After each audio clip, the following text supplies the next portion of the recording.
শ্বশুর আব্বা আপনি একটা মারবেন নাকি? এটা জাহান্নাম তাই না? দেখি এই জাহান্নামের আগুনের হাত থেকে তোকে তোর কোন বাপ বাঁচাই। যে ছেলে শ্বশুরের সামনে সিগারেট ধরিয়ে খেতে পারে, যে ছেলে শ্বশুরের গায়ে হাত তুলতে পারে, সেরকম জামাই আমার আর আমার মেয়ের কারোরই দরকার নেই।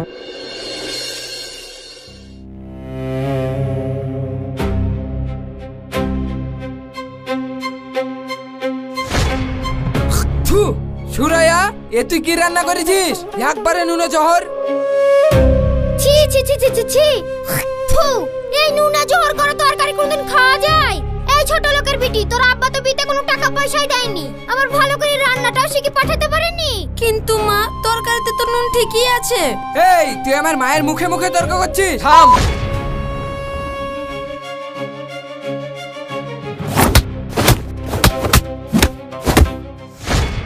ওগো, আমাকে মেরো না, আমাকে ছেড়ে দাও, আমি বুঝতে পারিনি। মার মার, আরো বেশি করে মার, তারপর আর শান হবে। ছোট লোকের বিটির মুখে বড় বড় কথা। ওগো, তুমি আমাকে এইভাবে কষ্ট দাও লেগে বিয়ে করেছিলা? দেখ, আমার মুখের প্রতি তুই কোনো কথা বলবি না, না হলে কিন্তু তোকে জানে বাঁচি রাখবো না। আমি তো কিছু ভুল বলিনি। ও মা ও মা ও মা, যত বড় মুখ না তত বড় চুপা। আমার ছেলের মুখের প্রতি সমানে তর্ক করে যাচ্ছে, আর মেহবুব তুই দাঁড়িয়ে দাঁড়িয়ে দেখছিস। মার, মেরে আর মুখটা ভেঙে দে। হ্যাঁ মা, আমি ওর এক্ষুনি মুখটা ভেঙে দিছি। ওগো, তুমি আমাকে এইভাবে না মেরে একেবারে মেরে ফেলো, তাহলে তুমি সারা জীবনের মতো শান্তি পেয়ে যাবা। হ্যাঁ হ্যাঁ, তাই করবো, তোকে আজকে জানে মেরে ফেলবো। এ মেহবুব, এ তুই কি করছিস? ছাড় ছাড়, নাহলে তো মরে যাবে। মা, ওকে মরতে দাও। আরে ছাড় তো, এক্ষুনি পুলিশ কাছে যাবে। শোন, ভবিষ্যতে তুই যদি আমার মুখের উপর আর তর্ক করিস, তাহলে তোর খবর আছে।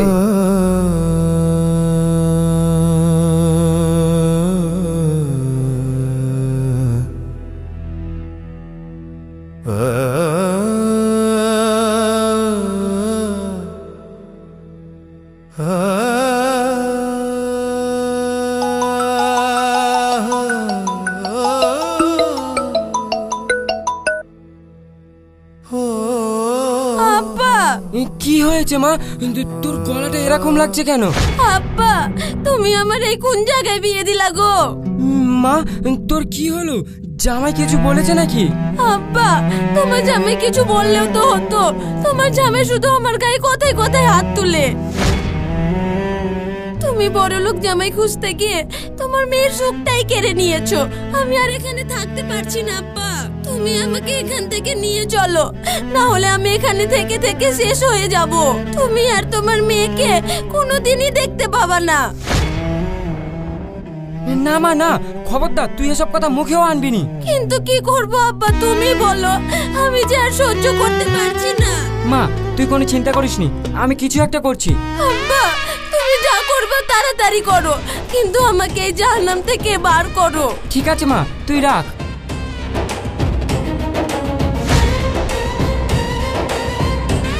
তোর এত বড় সাহস, তুই তোর শ্বশুর বাড়ির কথা তুই তোর বাপের বাড়িতে বলছিস? দেখো, আমি আব্বার সাথে এমনি কথা বলছিলাম, তুমি যেরকম ভাবছো সেরকম কিছুই না। আমাকে তুই বোকা পেয়েছিস? আমি হলাম জমিদার বংশের ছেলে, আমাকে বোকা বানানোর ক্ষমতা কাউরির নাই। আমি তোদের বাপ বিটি সব কথা শুনেছি, আর এখন এখানে তুই নাটক করছিস? থাম, তোর নাটক আমি বের করছি। হ্যাঁ হ্যাঁ, ভালো করতে জানি দ্বিতীয়বার শ্বশুর বাড়ির কথা বাপের বাড়ি বলতে সাহস না পায়। এটা জাহান্নাম তাই না? দেখি এই জাহান্নামের আগুনের হাত থেকে তোকে তোর কোন বাপ বাঁচাই। ওগো, আমি আর কিছু বলবো না, তুমি আমাকে আর মেরো না, আমি সহ্য করতে পারছি না।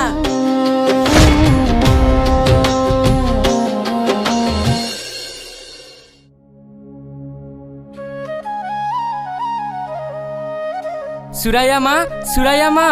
আব্বা, তুমি?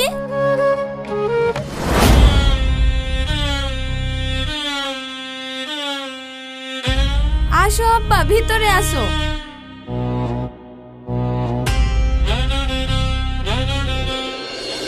কি ব্যাপার শ্বশুর আব্বা, হঠাৎ কি মনে করি? এই বাপ তোমাদের বাড়ি অনেকদিন বেড়াতে আসিনি, আবার মেয়েটার জন্য মনটা খারাপ করছিল, তার লেগে চলে আসলুম। তা বেশ ভালোই গেরিছেন। তো হাতে কি মিষ্টি নাকি? হ্যাঁ বাপ, এই তোমাদের জন্য নিয়ে আসলুম।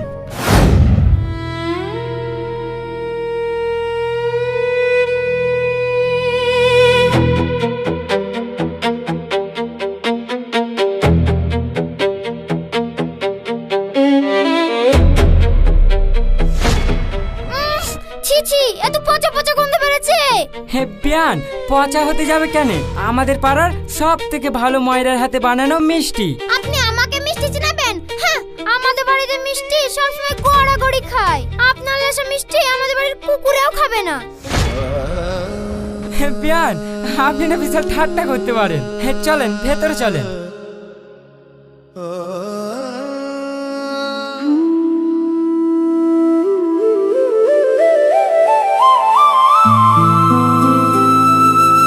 লেন বিয়ে সাহেব, তাড়াতাড়ি খাইলেন। আপনি তো আমার বাপের জন্য কোনোদিন মাংস দেখেননি। হ্যাঁ শ্বশুর আব্বা, তাড়াতাড়ি খেলেন। আমাদের বাড়ির কচি মোরগের ঝোল হেভি টেস্ট। যত তাড়াতাড়ি খাবেন তত তাড়াতাড়ি হজম হয়ে যাবে, আবার আপনি ভালো মন্দ খেতে পারবেন।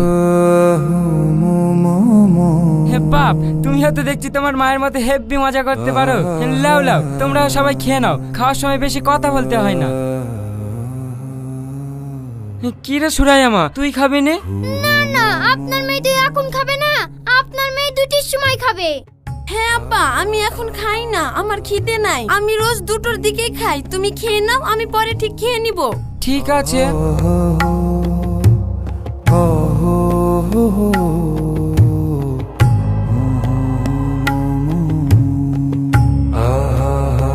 এ কি করছেন? কেন হাত ধুচ্ছি? হাত ধুতেন মানে? আপনার এমন ছোট লোকরা এখানে হাত ধুতে পারবেন না। যান, গিয়ে বাইরে ধুয়ে আসুন। যাও, তোমার আব্বাকে কলপাটটা দেখে দাও গা। আসো আব্বা।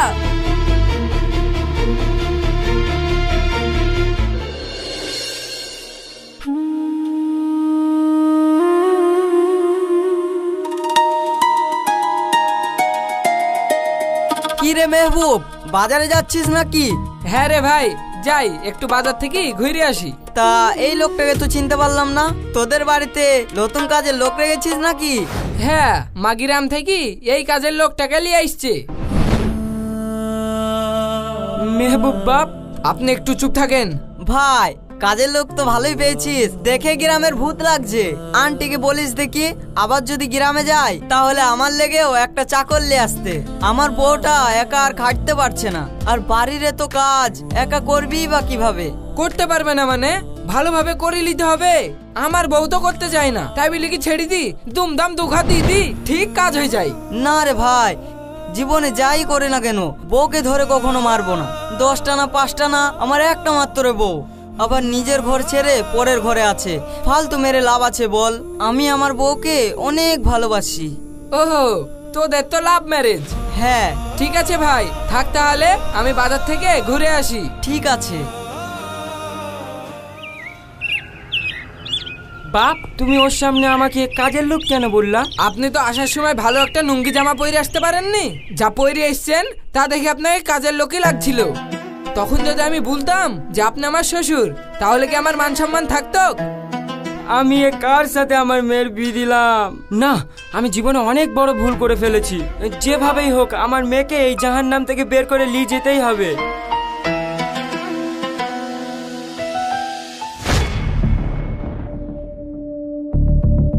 আরে ঠিক আছে, আমি কাল পরশুর মধ্যে গিয়ে আপনাকে নিজের হাতেই টাকাটা দিয়ে আসবো। দেখুন, আপনাকে অনেক দিন সময় দিয়েছি, কিন্তু আপনাকে আর আমরা সময় দিতে পারবো না। যদি 2 দিনের জায়গায় 3 দিন হয়ে যায় তাহলে কিন্তু আপনার খবর খারাপ আছে বলে দিলাম। আর হ্যাঁ, এই কথাটা মাথার মধ্যে ভালো করে ঢুকিয়ে নিন। ঠিক আছে বাবু, আপনি কোনো চিন্তা করবেন না, আমি দেখছি।